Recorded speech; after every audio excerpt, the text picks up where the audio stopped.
Lo hemos invitado al doctor Carlos Pereira, funcionario en el sector público, privado también, de larga data. Él es doctor en Ciencias Contables por la Universidad Católica, fue presidente del Banco Nacional Fomento, hoy está como uno de los miembros del Consejo de IPS, siempre vinculado al sector financiero. Y me encantó, por eso quería invitarlo hoy.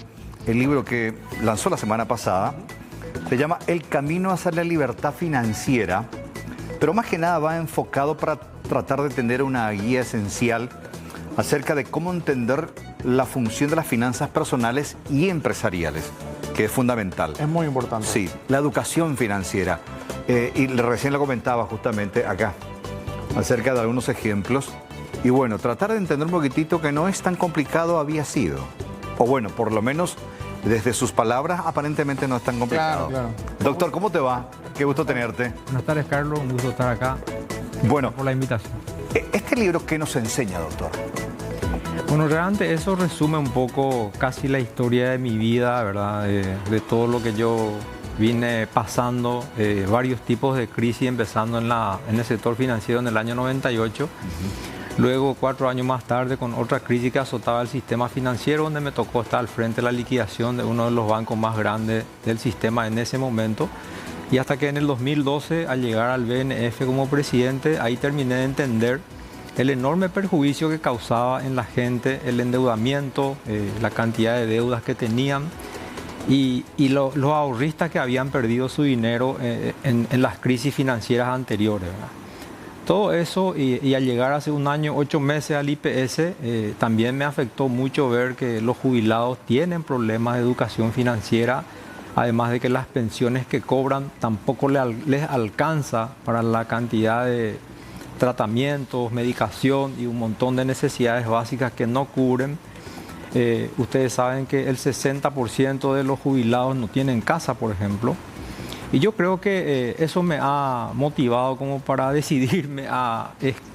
Ya tenía escrito varias cosas, pero realmente eso me impulsó a que tome esta iniciativa de hacer un documento, presentar una bibliografía que más que un libro de finanzas personales y que hable solamente del manejo del dinero, de cómo se puede administrar mejor, ahí yo doy pautas y hablo de mi propia experiencia, de que a veces uno tiene que perder todo para resilientemente iniciar de nuevo, ¿verdad? Entonces eso está un poco orientado a los jóvenes que no pierdan su tiempo, que desde el primer día que trabajen, no importa en qué actividad, tengan el hábito de guardar el 10% de lo que ganen, no se van a arrepentir porque mañana el tiempo pasa inexorablemente y hasta el dinero que uno pierde se recupera, pero el tiempo que uno perdió difícilmente va a recuperar. Entonces, toda esa vivencia, esas reflexiones, esos conocimientos, trato de transmitir a través de esta bibliografía, que más que un libro de finanzas es un manual de vida, ¿verdad? Es un manual que en las distintas facetas de la vida de una persona, sea joven, hasta un niño que esté leyendo, con la ayuda del papá, de la mamá, del abuelo, de la abuela, va a poder perfectamente interpretar el valor y la importancia del dinero, ¿verdad? Vivimos en una sociedad muy consumista, los programas tienen espacio de publicidad y marketing demasiado inteligentemente preparados como para inducirnos a gastar. Y muchas veces gastamos en cosas que no necesitamos y terminamos después arrepintiéndonos, pero ya luego de haber hecho el gasto, ¿verdad? Por ejemplo, somos muy proclives de tener el celular del año, pero no tenemos para cargar saldo. Compramos prenda de marca y andamos en colectivo o pagamos en 18 cuotas y muchas veces eso no hace a la persona, ¿verdad? O sea que el tener dinero no es solamente poder comprar y no por tener dinero tendríamos que ver en qué gastar o en qué comprar, sino que tendríamos que poner en el primer lugar el ahorro de 10% como si fuera un gasto y a partir de ahí desarrollar la lista de necesidades más prioritarias como para poder gastar con responsabilidad, con conciencia. Y de eso se trata, ¿verdad? Trato de llegar a las distintas categorías de personas, a las distintas características. Yo suelo escuchar, trabajo mucho pero no me sobra, dice la gente, ¿verdad?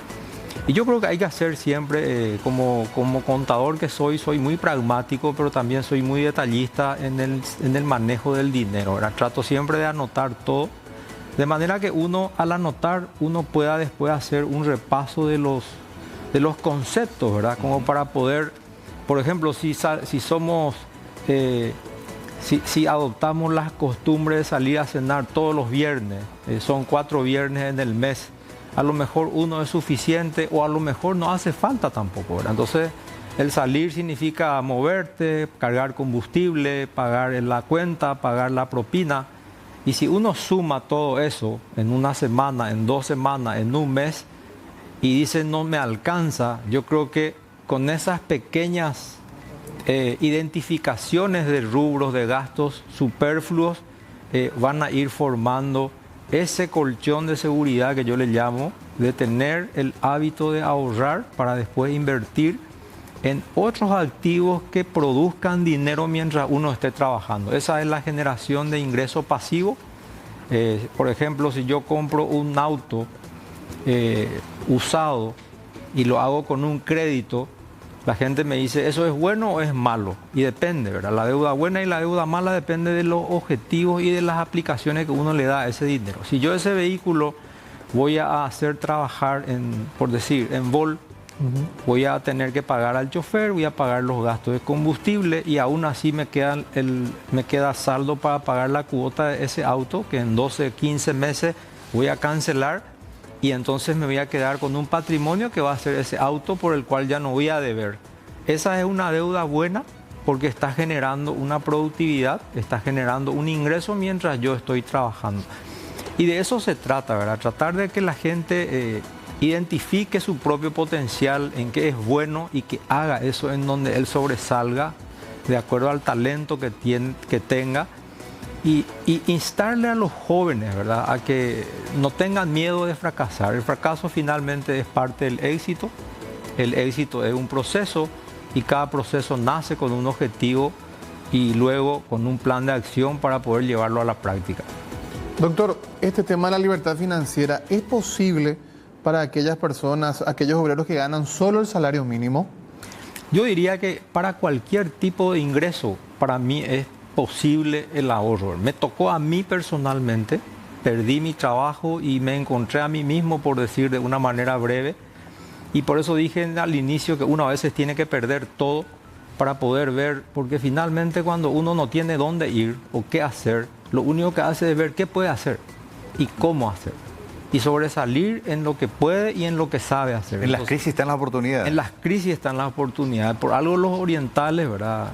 Crisis en muchos idiomas significa una oportunidad oculta, ¿verdad? Y a veces nos quejamos de muchas cosas hasta que vemos realmente otras personas que necesitan mucho más que nosotros. Y somos nomás luego proclives a quejarnos, ¿verdad? El paraguayo se queja de todo, pero hace muy poco por tratar de ocuparse más bien de sí mismo y no de lo que está al lado ni de lo que está en el frente, ¿verdad? Somos muy, nos queremos comparar mucho de repente porque tiene el compañero, porque tiene el vecino, el auto que tiene, y a veces nos endeudamos por auto. Yo cuando doy charlas suelo preguntar, hagan un ejercicio de cuánto más o menos ganaron en los últimos 10 años. Y le hago repetir a la gente y se sorprenden por lo que representa el monto. Es importante, es mucho, ¿verdad? Y después les digo, y en otra hoja anoten qué tienen. ¿Tienen casa? No. Todos tienen vehículo. Y la gran mayoría tienen vehículo endeudándose. Sí. Entonces, ¿en qué gastaron todo lo que ganaron en los últimos 10 años? Y no pueden explicar. Tremendo. Y le digo, levante la mano el que hizo un presupuesto, tampoco levantan, ¿verdad? Entonces, si con esas pequeñas cosas, ¿verdad?, si empezamos a adoptar esos pequeños hábitos, yo les aseguro y les garantizo de que van a empezar a gastar mejor y que van a empezar a guardar y a ahorrar y ver los efectos de incorporar esos hábitos, porque finalmente depende mucho de la disciplina de cada uno, porque tenemos que luchar contra nosotros mismos, ¿verdad? Nosotros nos vamos al súper y a lo mejor llevamos una lista y a lo mejor en la fila, mientras esperamos para pagar la cuenta, empezamos a cargar chocolate, dulce y otras cosas, y sacamos el yogur, sacamos el queso y sacamos lo que finalmente hace falta en la casa, y terminamos comprando lo que nos hace falta y lo que a lo mejor no. A mí el azúcar, por ejemplo, no quiero, ¿verdad? Y compramos cosas que no solamente nos saca plata del bolsillo, sino que nos afecta en la salud. ¿Es posible pensar como en nuestros países? Usted hablaba de los países orientales, donde la educación financiera forma parte de la educación de la niñez. Y ellas crecen con una materia que se llama educación financiera para saber cómo ahorrar y de qué manera utilizar. Además de que también es una educación en el hogar. Así mismo, Carlos. Eso que tocas es muy relevante y me tocó a mí estando al frente de la banca pública. Nosotros hicimos el producto de compra de deudas. Me acuerdo muy bien, como si fuera hoy. Había más de 6.000 maestros sobreendeudados, demandados, y policías también. Y entonces nosotros hicimos un producto denominado compra de deudas, que consistía en consolidar todas las deudas que tenía en un solo lugar, para que solamente le deba al banco a una tasa de 9% y a un plazo razonable, como para que la cuota no solamente termine extinguiendo la deuda de todo lo que debía en forma dispersa, solamente al banco, y al final cada funcionario tenía un resto que ya no tenía en otras ocasiones, ¿verdad? Porque al final, imagínate, si vos todo el día trabajas, pero ni siquiera ves el fruto de tu esfuerzo, ¿qué motivación puedes tener, verdad? Vas a frustrarte, vas a crecer en un ámbito de negatividad donde vas a llegar a tu casa, te vas a pelear con tu pareja, con tu gente, no vas a poder tener la tranquilidad que tendrías que tener con los hijos para hablar de dinero. Porque vivimos también en una sociedad con mucho tabú, a veces hasta creencias religiosas, de que hay gente que cree que el tener dinero no es bueno, te va a ir al infierno, no te va a ir al cielo.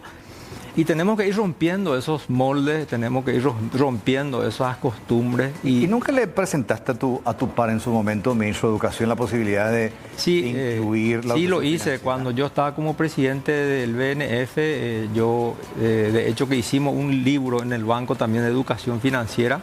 Eso se ha propagado bastante en el ámbito de la ENIF, que era la Estrategia Nacional de Inclusión Financiera. Y fue trabajándose de a poco, pero nunca se incorporó a la malla, ¿verdad? Cuando fui ministro de Planificación, también la misma cosa, habíamos pedido que se incorpore en las escuelas, que se hable de educación financiera, que se hable de dinero. Y ahí lo explico muy bien en el capítulo 1, cuál es la diferencia entre la educación académica y la educación financiera, ¿verdad? La educación académica es, para que la audiencia entienda, es la que todos tenemos, ¿verdad? No vamos a la escuela, no vamos al colegio. Los que tuvimos la suerte de ir a la universidad y terminarla, después un posgrado, un masterado y un doctorado, no todos tienen esas posibilidades. Entonces ahí es donde llega un estancamiento para la gente que termina trabajando en un lugar 10, 20 y 30 años y finalmente se olvida de haber forjado su propio futuro con esas pequeñas dosis de ahorro que en el tiempo, a través del interés compuesto, que también explico ahí cómo funciona, puedan construir su propio futuro como para complementar lo que mañana va a ser su pensión o su jubilación, ¿verdad? Yo considero de que no hay edad para empezar en esto. Ustedes pueden ver, ¿verdad? Warren Buffett es, para mi gusto, el inversor. A mí me gusta su característica, no entra en especulaciones, es una persona, contador también, hace su análisis financiero de las acciones que va a comprar, tiene una visión prospectiva hacia adelante de largo plazo, no es inmediatista, no es que espera resultados mágicos ni fantásticos que no existen. Y también incorporo todo lo que hoy la disrupción tecnológica, la innovación ofrece, ¿verdad? Me estoy refiriendo a las criptomonedas, que no pidieron permiso para instalarse en el mundo, pero sin embargo hoy hasta son adoptados ya por muchos países como reserva, como moneda de resguardo de los inversionistas. Ese es un punto en nuestro país que falta, doctor, porque nuestro país todavía no acepta las criptomonedas y aquellos que tienen granjas te dicen que si el banco se entera de que vos estás trabajando con una cripto, directamente te cierran la cuenta. ¿Eso es cierto, sí, doctor? Y se dicen muchas cosas, ¿verdad? Yo creo que acá vamos a empezar a tener un gradual proceso de incorporación seguramente porque desde el momento que esto ya está en el mundo instalado, ¿verdad? Ustedes pueden ver a través de las noticias, todos los días son noticias, y de alguna manera en algún momento nuestro país también va a tener que tener reglamentaciones que hablen sobre cómo manejar este tipo de activos, de criptoactivos, porque en el mundo ya es una moneda, ya es un medio de pago.